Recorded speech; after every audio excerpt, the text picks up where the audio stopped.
प्रभु यीशु मसीह के नाम को महिमा मिले। फिर से स्वागत है R727 के बाइबल स्कूल में।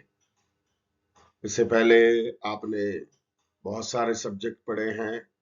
ये जो सब्जेक्ट है पुराना नियम सर्वेक्षण, हमेशा ये याद रखिए, सर्वेक्षण मतलब ऊपर ऊपर से थोड़ा सा आउटलाइन या इंट्रोडक्शन ही आपको मिलेगा, बाकी आपको पढ़ना है। राइट, ये पहला 5 पुस्तक जिसको हम पंचग्रंथ या पेंटाटुक कहते हैं, और उसके बाद तुरंत आता है हमारे बाइबल के अनुसार ऐतिहासिक पुस्तक है, यहूदियों के अनुसार नबियों के पुस्तक। मतलब यहूदी बाइबल के अनुसार यहोशू नबियों के पुस्तक में आते हैं, हमारे बाइबल के अनुसार ऐतिहासिक पुस्तक है। ठीक है, इसलिए हम अपनी बाइबल के अनुसार सीखते हैं। ठीक है, ऐतिहासिक पुस्तकों के लिए थोड़ा सा एक इंट्रोडक्शन दी गई है। पुराना नियम मूल रूप से 4 भागों में बांटा जा सकता है, जिसमें से हर एक मसीह के व्यक्ति को केंद्रित करती है। यहोशू से लेकर एस्तर तक 12 किताबें दूसरा भाग में हम पाते हैं, जो इस्राएल देश के इतिहास को अग्रहित करता है। ये किताबें उस देश की जीवनी, जिसमें उसके भूमि को प्राप्त करने से लेकर 2 बार बंधुआई में जाने तक का, तथा उनके अविश्वास एवं अनाज्ञाकारिता के कारण भूमि को खोने का बयान करती है। 800 वर्षों के इस्राएल के इतिहास का विवरण इसमें है, यानी कि यहोशू से लेकर के एस्तर तक के लाइफ टाइम में 800 वर्ष का इतिहास। ये 12 किताबें विजय पाने तथा कनान को प्राप्त करने के बारे में बताती है। न्यायों के शासन, राजाओं का पदस्थापन, इस्राएल का विभाजन, उत्तरी एवं दक्षिणी राज्य के रूप में बंधुआई, तथा नेहम्या एवं एजरा जैसे व्यक्तियों के अगुवाई में यरूशलेम के वापसी। एक बार और सुनिए, इसके अंदर इतने सारे डिटेल्स है। ठीक है, यानी कि यहोशू के नेतृत्व के द्वारा कनान देश के अंदर इसराइलियों का प्रवेश, कनान देश को पूरा पूरा कब्जे में लेना, कनान देश को बांट करके देना, ये पहला पॉइंट। यहोशू अंदर ले जाना, कनान देश को भाग करके देना, यानी कि लोगों को अपने अपने स्थान में बैठाना। और उसके बाद जब लोगों ने पुराना अपनी आदतें नहीं छोड़े, तो परमेश्वर ने उनके चारों तरफ से उनको उपद्रव करने वालों को खड़ा किया, या वो उपद्रव करने वाले निकल गए। ये परमेश्वर से विनती किए हैं, प्रार्थना की है, तब परमेश्वर ने रक्षकों को, ये बाइबल के भाषा में न्यायियों को परमेश्वर ने खड़ा किया। 400 वर्ष तक अलग अलग न्यायी वहां पे राज्य किए। और उसके बाद लास्ट में शमूएल के टाइम में इसराइलियों ने राजा के लिए मांग किया, डिमांड किया। परमेश्वर ने शाऊल नामक एक राजा दिया, उसके बाद दाऊद, और उसके बाद सुलेमान के बाद राज्य 2 टुकड़ा हो गया, क्योंकि सुलेमान के बेटा रहोबाम ने लोगों को टैक्स से छूट नहीं दिया था, मतलब लोगों को परेशान होना पड़ा। इसलिए रहोबाम के टाइम में 2 भाग हो गया। रहोबाम दक्षिणी राज्य का राजा बना, यानी कि इसको बोलते हैं यहूदा राज्य। यरोबाम जो सुलेमान का सेना नायक था, वो उत्तरी देश का राज्य, यानी कि इसराइल देश का राजा बना। इसी प्रकार देश 2 टुकड़ा हो गया, एक टुकड़ा बड़ा, एक टुकड़ा छोटा। बड़ा टुकड़ा का नाम 10 गोत्र वाले हैं, इसराइल। छोटा टुकड़ा यहूदा और बिन्यामीन, ये 2 मिल करके दक्षिण राज्य, जिसका राजधानी यरूशलेम। ठीक है, इसी प्रकार आया। और उसके बाद भी दोनों अपने अपने स्टाइल में बंधुआई में गए। उत्तरी राज्य, जिसको इज़राइल कहते हैं, ईसा पूर्व 722 722 में असूर के राजा आकर के उसको बर्बाद करके हमेशा हमेशा के लिए बर्बाद कर डाला। फिर 1948 यहाँ पर हमारे देश स्वतंत्र होने के बाद कुछ लोगों ने इधर उधर से आकर के इसराइल में रहने लगे। बाकी ये दक्षिण राज्य को बीसी या ईसा पूर्व 585 में बाबिलोन के राजा आकर के बंदुआई में लेकर के गया, यरूशलेम को नाश करके। और उसके 70 साल के बाद जरुब्बाबेल, एजरा, नेहमिया, ऐसे 3 व्यक्तियों के द्वारा वापस आकर के यरूशलेम का मंदिर और यरूशलेम के शहरपना और यरूशलेम के आराधना सिस्टम को उन्होंने पुनः स्थापित किया। इतने सारे डिटेल्स जो है आपको ऐतिहासिक पुस्तकों के अंदर आप देख सकते हैं।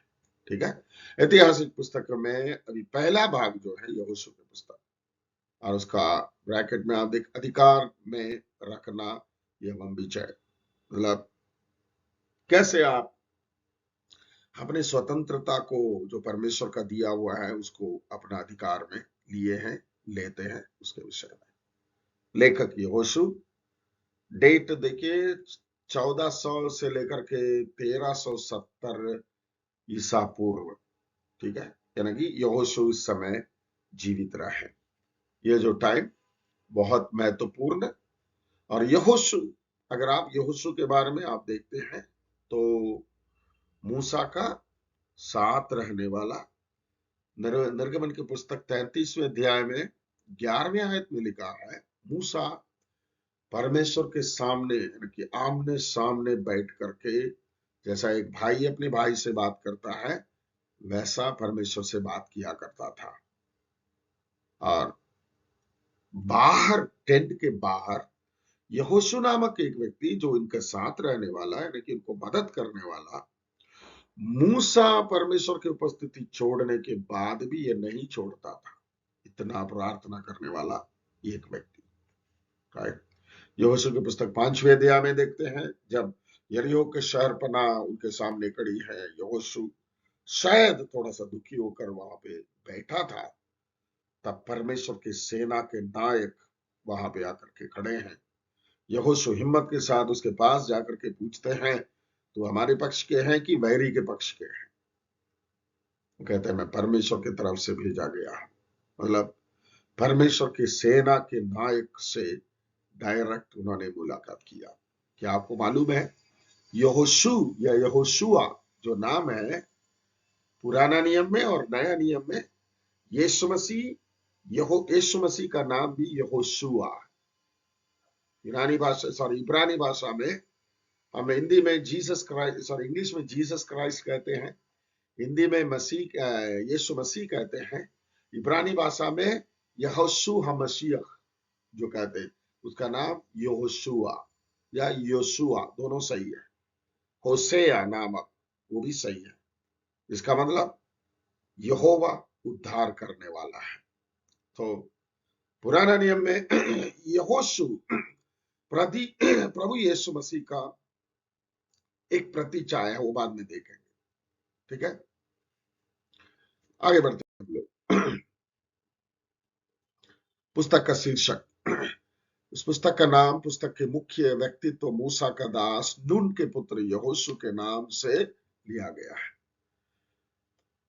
यहोशू का वास्तविक नाम होशे, यहाँ पे देखिए गिनती की पुस्तक 13 का 16, व्यवस्था विवरण 32 का 44।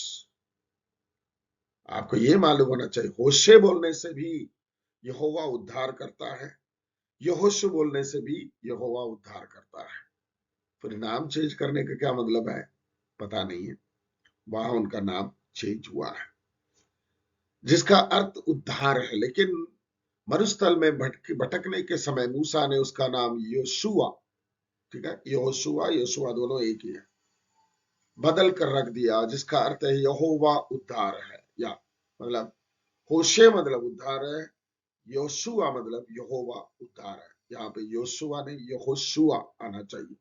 ठीक है, यहोवा जो नाम जो होता है, यहोवा छुड़ाता है, दूसरा अर्थ है। यहोशू योशुआ से निर्मित है। यह भविष्यवाणी अनुमान को अंकित करता है तथा यहोशू भेदियों एवं लोगों के याद दिलाया कि शत्रुओं के ऊपर विजय तथा भूमि के ऊपर अधिकार लोगों के कौशलता एवं सामर्थ्य से नहीं बल्कि परमेश्वर के सामर्थ्य से होगा। पूरा पूरा आप यही देखते हैं यहोशू के पुस्तक में परमेश्वर कैसा उनका साथ रहा। उदाहरण के लिए 6वें अध्याय में देखेंगे, यरीहो के शहर पर ना कुछ 6 दिन 6 बार घूम करके आए और कुछ नहीं किए। 7वां दिन 7 बार घूम करके आए और प्रभु का स्तुति आराधना किए, चिल्लाए, शहर पना नीचे गिरा। वहां पे कोई यंत्र का इस्तेमाल नहीं हुआ, कोई मशीन का इस्तेमाल नहीं हुआ, कोई बम का इस्तेमाल नहीं हुआ, परमेश्वर ने उनके सामने किया। राइट, देखिए, मनुष्य की कौशलता एवं सामर्थ्य से नहीं बल्कि परमेश्वर के सामर्थ्य से होगा। ये परमेश्वर का समय था, स्वयं था, जो इसराइल के लिए जय को लाया तथा इसराइलियों के शत्रुओं के द्वारा दिया तथा उसकी भूमि पर अधिकार दिया। इसका विषय एवं उद्देश्य को देखिए, अधिकार मतलब परमेश्वर ने जो तुम्हारे लिए वादा किया है, उसको प्राप्त करके ऐसे रखने के लिए से काम नहीं है, उसको अधिकार में रखना, इस्तेमाल करना। कभी कभी हमारे सामने जो है उस पर पूरा पूरा अधिकार नहीं है, कहीं ना कहीं शत्रु अपने हाथ रखा हुआ है, आपका अधिकार से ही उसको हटाना है। ठीक है, इस पुस्तक की रचना परमेश्वर के वायदे के प्रति विश्वास योग्यता को दिखाता है कि परमेश्वर ने ठीक वैसा ही किया जैसा उसने वादा किया था। राइट, जैसा यह कुछ वचन को मिलाने के लिए बोला, उत्पत्ति 15 का 18 से यहोशुआ 1 से 1 का दूसरा 2 से 6 तक मिलाए, एवं यहोशू 21 43 44 45 को आप मिलाइए। लिखा है, परमेश्वर ने इसराइलियों के लिए अपने दास मूसा के द्वारा जो कुछ भी वादा किया उनमें से एक भी नीचे नहीं गिरा जो पूरा नहीं हुआ। परमेश्वर के वायदा का पूरा होने का परमेश्वर का कार्य तथा उसे मनुष्य कभी भी नहीं कर पाता, चाहे जितना भी कठोर कोशिश करे। बस परमेश्वर के अनुग्रह चाहिए, परमेश्वर के अनुग्रह से सब कुछ पूरा होता है। राइट, यहोशू की पुस्तक में ये याद रखिए। यहोशू एक महान नायक, परमेश्वर की सेना के नायक से मुलाकात किया, निडर व्यक्ति। परमेश्वर कहते हैं, जैसा मैं मूसा के साथ रहा वैसे तेरे साथ रहूंगा, जीवन पर्यंत तेरे सामने कोई अपनी जुबान उठा नहीं पाएगा, कि जुबान खोल करके कुछ बोल नहीं पाएगा। ये सब परमेश्वर ने बोला। बस यहोशू ने जस्ट विश्वास किया, बाकी सब परमेश्वर ने उनके द्वारा किया। हमारे लिए भी एक सीख है, हम अपने बल से, अपने बलबूते, अपने ताकत से, अपनी एजुकेशन से हम करेंगे तो नहीं हो पाएगा। राइट, आगे जाते हैं। उसका मूल शब्द है, देखिए, अधिकार, विजय, जीत, भूमि का विभाजन। ये सब यहोशू के पुस्तक के अंदर का विषय, सिर्फ विषय नहीं है, ये सब होते आप देखते हैं, अधिकार रखते हुए देखते हैं, विजय पाते देखते हैं, जीत दर्ज करके देखते हैं। ना कि यहोशू के 12वें अध्याय उसका 31वें आयत में अगर आप देखेंगे, कितने उस लास्ट आयत में देखेंगे, 31 राजाओं को मार करके उनके देशों को जीत लिए। और उसके बाद 13वें अध्याय से लेकर के लास्ट तक भूमि को विभाजन करके यह इसराइल के 12 गोत्र के लोगों के लिए यहोशू वहां पे देते हुए आप देखते हैं विभाजन। इसका मूल वचन देखिए, पहला अध्याय उसका 3री आयत, पहला अध्याय 8 से 9, 11वें अध्याय उसका 23, लास्ट में 24वें अध्याय 14 15 याद है, मैं और मेरा घराना हम यहोवा ही का सेवा करेंगे। तुम डिसाइड करो, तुमने देखा है इससे पहले क्या क्या हुआ, तुम्हारे पुरखाओं के साथ क्या हुआ है, परमेश्वर कितना वफादार रहा, ईमानदार रहा, विश्वास योग्य रहा, उसके बाद भी कुछ लोग अपनी मर्जी से तो जाते हैं, वो तो सहज है, जाने दो, लेकिन मैं और मेरा घराना परमेश्वर का ही सेवा करेंगे, ये बोलते हैं। 7वां पॉइंट जो है मूल अध्याय, अगवेपन का बदलाव हमेशा ही हर देश के लिए संकीर्ण परिस्थिति होता है। मतलब मूसा के नेतृत्व से लेकर के यहोशू का नेतृत्व थोड़ा सा डिफरेंसेस लाता है। कुछ लोग पसंद करते हैं, कुछ लोग पसंद नहीं करते हैं, कुछ लोग साथ देते हैं, कुछ लोग साथ नहीं देते हैं, कुछ लोगों को अच्छा लगता है, कुछ लोगों को अटपटा लगता है। इसी को बोलते हैं ट्रांजिशन पीरियड। थोड़ा सा चेंज आने से तुरंत समझ में नहीं आता है, लेकिन बाद में सब ठीक हो जाता है। इससे संबंधित अध्याय 1 से 4 अग्रित करता है। नंबर 1, मूसा से यहोशू के रूप में अगुवाई का बदलाव। ठीक है, चेंजेस यहाँ पे क्या क्या आता है। मूसा से यहोशू के रूप में अगुवाई का बदलाव। नंबर 2, परमेश्वर की ओर से उनकी नई आज्ञा में यहोशू के लिए परमेश्वर का व्यक्तिगत वादा तथा उत्साहित वचन। व्यक्तिगत वादा एवं उत्साहित वचन। पहला अध्याय अगर आप पढ़ेंगे तो आपको समझ में आएगा। परमेश्वर व्यक्तिगत तौर से कहता है, जैसा मैं मूसा के साथ रहा वैसे मैं तेरे साथ रहूंगा, तो जहां जहां जाएगा वहां वहां सफलता पाएगा। थर्ड पॉइंट जो है, परमेश्वर के सामर्थ के द्वारा यर्दन को पार करना। यर्दन को पार करना, कहानी आपको मालूम है, इसलिए यहाँ पे मैं विस्तीर्ण रूप में मैं ये बोलना नहीं चाहूंगा। आप आराम से एक बार पढ़ना, हमेशा अच्छा है जब ये, उदाहरण के लिए यहोशू की पुस्तक पढ़ते हैं, सॉरी यहोशू की पुस्तक के बारे में जब हम यहाँ पे चर्चा करते हैं तो एक बार यहोशू की पुस्तक पढ़े रहेंगे तो आपको बहुत समझ में आएगा।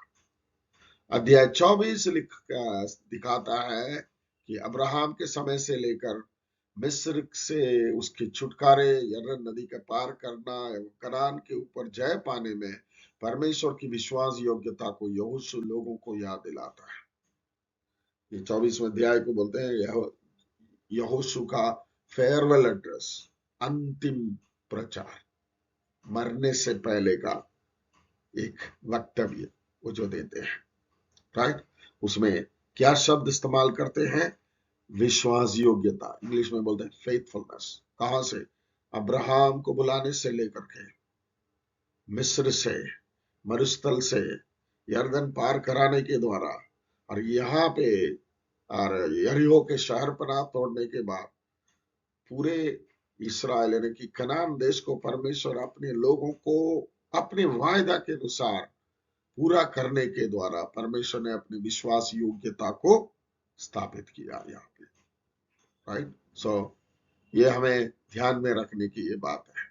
हमारा परमेश्वर जिसने हमें बुलाया है विश्वास योग्य है, ईमानदार है, कभी धोखा नहीं देता है, कभी झूठ नहीं बोलता है, कभी बोल करके बदलता नहीं है। बोलता है तो बोलता है, करता है तो करता है, वचन में हमारे लिए बताया है वो करेगा। डाउट करते हैं तो उनकी गलती नहीं है, हमारा गलती है। अविश्वास करते हैं तो मेरा गलती है, कि हमारा गलती है, परमेश्वर की गलती नहीं होती। वो बोलने हैं तो करेंगे। आगे जाते, यहोशू में मसीह का प्रतिरूप को यहाँ पे देखें। यहोशू में मसीह का प्रतिरूप, भले ही मसीह के बारे में प्रकट होने भविष्यवाणी नहीं है, लेकिन कई एक प्रतिरूप है जो उद्धारकर्ता को केंद्रित करती है। यहोशू दो मुख्य रूप से मसीह का प्रतिरूप है। यहोशू नाम, पहला उसका नाम यशुआ, जो यहोशुआ से निर्मित है, जिसका अर्थ उद्धार है। नंबर 1, यहोशू का नाम मसीह का प्रतिरूप है। यूनानी में यह यीशु के बराबर है। वास्तविकता में यहोशू को यीशु के नाम से पुकारा जाता है, प्रेरितों के काम 7:45 के अनुसार। सो नाम यहोशुआ या योशुआ नाम जो है प्रभु यीशु मसीह का नाम का पुराना नियम में प्रतिरूप है। दूसरा, इस्राएलियों के उनके वायदे के स्थान कनान की भूमि पर विजय पूर्ण ले जाने के लिए यहोशू की अगुवाई स्वरूप उसे मसीह के प्रतिरूप माना जाता है। इब्रानियों के पत्र 4 अध्याय उसके 8वें आयत। एक सेना नायक, क्या बोलना चाहिए, the captain of our salvation, हमारा उद्धार का नायक प्रभु यीशु है। इसराइलियों को कनान देश के अंदर पहुंचाने वाला वो नायक यहोशू है। वो नायक जो है हमारा उद्धार का नायक प्रभु यीशु मसीह का प्रतिरूप है, प्रतिछाया है। इसके बाद राहाब का लाल डोर, राहाब नामक वेश्या के घर में जो लाल डोर जो बांध करके रखी थी, दूसरे अध्याय को उसके 21वें आयत के अनुसार यीशु मसीह के लहू एवं मृत्यु के से उद्धार है जो प्रकट करता है। वो लाल डोर जो है यीशु मसीह के लहू और उद्धार को प्रकट करता है। यीशु की वंशावली मत्ती 1:5 के अनुसार में पाया जाता है कि उस अन्य जाति वेश्या का छुटकारा यरीहो के विध्वंस के समय हुआ। मतलब अन्य जाति स्त्री, वो भी वेश्या स्त्री जिसका नाम राहाब, मत्ती 1:5 के अनुसार यीशु मसीह के वंशावली में आती है, जो है गैर यहूदी लोग प्रभु यीशु मसीह में उद्धार पाने का ये जिक्र वहां पे बताता है। उसके बाद रूपरेखा को देखिए। कनान की खोज, पहला अध्याय 1 से लेकर के 5वें अध्याय 12 तक यहोशू की पुस्तक में, और उसके अंदर कोई क्या क्या पॉइंट आता है देखिए। यहोशू को अधिकार दिया जाना मूसा के द्वारा, यहोशू की आज्ञा लोगों के लिए एवं उनका प्रत्युत्तर, यरीहो का भेद लेना, यर्दन को पार करना, ये सब अध्याय आपको दी गई। पार करने का उत्सव 4था अध्याय, लोगों को पवित्रीकरण करना 5वें अध्याय उसका 1 से 12 तक, और उसके बाद पॉइंट नंबर 2 कनान पर विजय 5:13 से 12:24 तक, राइट। विजय के शर्त, दिव्य सेनापति, जैसे मैंने बोला सेनापति से जो मिला है। भव्य भाग में सैन्य अभियान 6 से 8 अध्याय, मध्य भाग में सैन्य अभियान, दक्षिण में सैन्य अभियान 9 और 10, उत्तर में सैन्य अभियान 11 1 से 15, विजय पाने की समीक्षा 11:16 से लेकर के 12:24 तक, यानी कि कहां कहां विजय पाए हैं, कितना जमीन उनको मिला है, उस सब के बारे में। तीसरे पॉइंट कनान का विभाजन अध्याय 13 से लेकर के 21 तक, ये उनके क्या बनना चाहिए, उनके जितने नंबर ऑफ लोग एक एक ट्राइब में या एक एक गोत्र में जितने लोग हैं उसके अनुसार उनके लिए बांटा गया। 2.5 जातियों का उत्तराधिकार अध्याय 13 में, कालेब के लिए उत्तराधिकार 14 में, 9.5 कुलों का उत्तराधिकार 15 1 से लेकर के 19:48, यहोशू के लिए उत्तराधिकार 19वें अध्याय 49 से लेकर के 51, शरण के लिए नगर 20वें अध्याय 1 से 9, लेवियों के लिए नगर 21वें अध्याय 1 से 45 तक, और उसके बाद लास्ट पॉइंट समापन अध्याय 22 23 24वें अध्याय, 3 अध्याय। और यहाँ पे वेदी के विषय में विवाद, वेदी यानी कि परमेश्वर के लिए बलि अर्पित करने का जो वेदी, उसके बाद यहोशू का अंतिम आदेश और अंतिम प्रचार या अंतिम वक्तव्य या अंतिम भाषण 23वें अध्याय उसका 1 से लेकर के 24 के 28 तक, यानी कि 2 अध्याय लगभग इसराइलियों से मन की बात बोलते हैं, मन खोल करके उन्होंने बात रख दिया। लास्ट में 24वें अध्याय 29 से 33 तक अगर आप पढ़ते हैं, यहोशू की मृत्यु हो रही है। यहां तक हम लोग देखते हैं इसराइलियों के ऐतिहासिक पुस्तक का शुरुआत। यहोशू मर गए हैं और उसके बाद इसराइल लोगों का कोई नेता नहीं, राजा नहीं था, और इसराइली लोग मनमानी करने लगे। और उसके बाद न्याय युग की पुस्तक में आप देखेंगे क्या हो रहा है वहां पे, एक के पीछे ये क्या हो रहा है। सो ये समाप्त करते हुए मैं ऐसा बताना चाहूंगा देखिए, यहाँ तक परमेश्वर लगातार उनके साथ रह करके बड़े बड़े बड़े बड़े काम करते करते करते करते एक जगह में पहुंच जाते हैं। उसके बाद परमेश्वर बोलते हैं ऐसे ऐसे करो मेरे बच्चे, करते नहीं है हम लोग जैसा राइट, करते नहीं है, तो फिर हम भुगतना पड़ेगा, वो बाद में देखें। परमेश्वर आपको आशीषित रखे, और जैसा मैं हमेशा कहता हूं, इतने में समाप्त ना करें, आपको और भी मटेरियल्स मिलता है, इस विषय में स्टडी करें, राइट। परमेश्वर आपके साथ रहेगा। फिर से मिलने तक प्रभु अपनी पंखों तले आपको रखे। Thank you, God bless you.